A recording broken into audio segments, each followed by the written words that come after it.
A ricochet is a rebound, bounce or skip off a surface, particularly in the case of a projectile.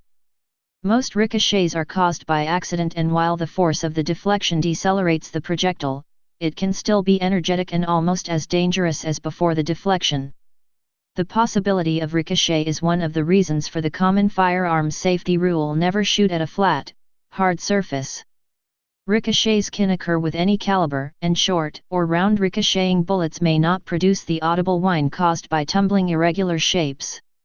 Ricochets are a hazard of shooting because, for as long as they retain sufficient velocity, ricocheting bullets or bullet fragments may cause collateral damage to animals, objects, or even the person who fired the shot.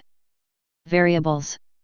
Ricochets occur when a bullet or bullet fragment is deflected by an object rather than penetrating and becoming embedded in that object. Ricochet behavior may vary with bullet shape, bullet material, spin, velocity, and distance, target material, and the angle of incidence. Velocity.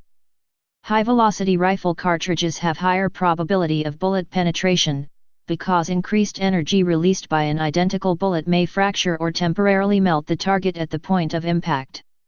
Alternatively, the same energy release may melt and slash or disintegrate the bullet to reduce size and range of deflected particles. Ricochets are more likely with handgun cartridges and low-velocity rifle cartridges such as .22 long rifle. Buckshot and shotgun slugs have similarly high ricochet probability, but ricochet range of smaller shot is lower than intact rifle or handgun bullet ricochets. Bullet sectional density, or mass of the bullet divided by the frontal area of the bullet, increases penetration of resistant surfaces. Elongated, spin-stabilized bullets fired from rifled firearms have greater sectional density than spherical bullets of the same diameter made from the same material, and elongated rifle cartridge bullets have greater sectional density than short bullets of the same diameter handgun cartridges.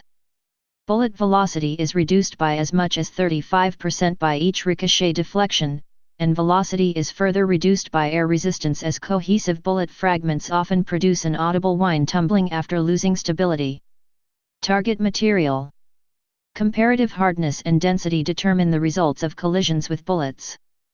Bullets tend to penetrate low-density materials like air with little deflection, although friction causes rotated projectiles to drift in the direction of rifling twist as the bullet falls through the atmosphere under the influence of gravity.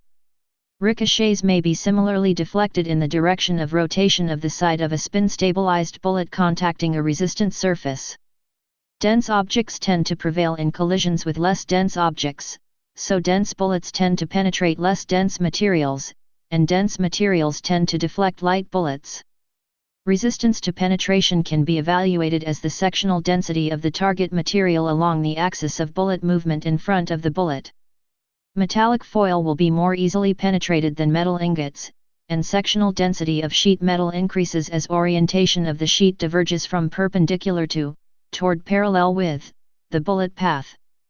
Bullets are more likely to ricochet off flat, hard surfaces such as concrete or steel, but a ricochet can occur from irregular surfaces within heterogeneous materials including soil and vegetation. Uniformly soft, flexible materials like sand have a lower incidence of ricochet. Though it may not be intuitive, bullets easily ricochet off water, compare stone skipping. Angle. The angle of departure, both vertically and horizontally, is difficult to calculate or predict due to the many variables involved, not the least of which is the deformation of the bullet caused by its impact with the surface it strikes.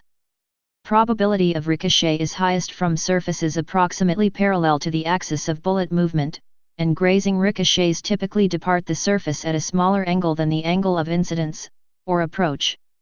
Probability of bullet penetration increases as the axis of bullet movement becomes perpendicular to the target surface, but penetration may create a depression or crater within which the bullet may ricochet more than once, possibly following the arc of the crater floor to depart the crater at a greater angle from the original surface than the angle of incidence.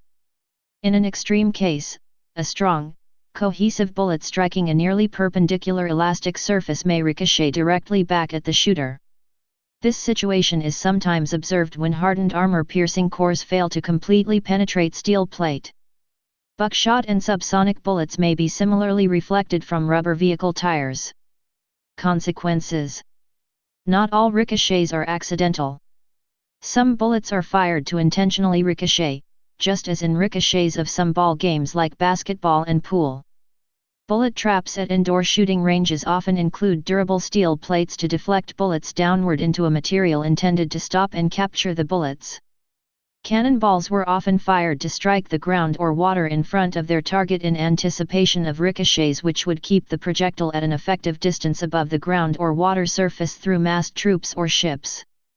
The behavior of iron cannonballs documented during the era of muzzle-loading cannon may be a useful approximation for a BB gun or steel pellets fired from a shotgun, but inelastic collisions between the various shapes and materials of high-velocity bullets and the objects they may strike make bullet ricochets less predictable than the intuitive symmetry of low-velocity game spheres. The problem with unintentional ricochets is potential damage caused to objects outside the intended path of the bullet. A responsible shooter anticipates potential bullet interactions within a cone of space around the aim point. The shooter is at the apex of the cone, and the cone is symmetrical around the intended bullet path. The angle of that cone may initially be defined by the accuracy of the firearm and the skill of the shooter, but any ricochet potential within the cone becomes the apex of a ricochet cone with a broader angle. The ground surface is a frequent source of ricochets. A bullet may be deflected more than once before it comes to rest. Damage potential of ricochets, like bullets, is proportional to the mass of the bullet fragment and the square of its velocity. Ricochet velocity is always lower than collision velocity, but may be close to collision velocity for small angles of deflection. Ricochet mass may be similarly close to original bullet mass for full metal jacket bullets or green bullets replacing soft lead with solid copper or a steel core. Frangible bullets or lead core varmint hunting bullets are more susceptible to collision damage, and produce smaller ricochet fragments.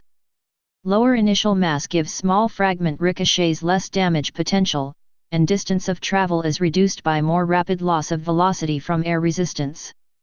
Reduced ricochet range is one of the reasons the newer .17 HMR round with its frangible bullet has gained popularity against the older non-fragmenting .22 WMR. Ricochets can be lethal. A notable death caused by ricochet was the hostage Katrina Dawson during the Lindt Cafe siege in December 2014, killed by a ricochet from a police bullet when tactical officers stormed the building. Please subscribe and thanks for watching.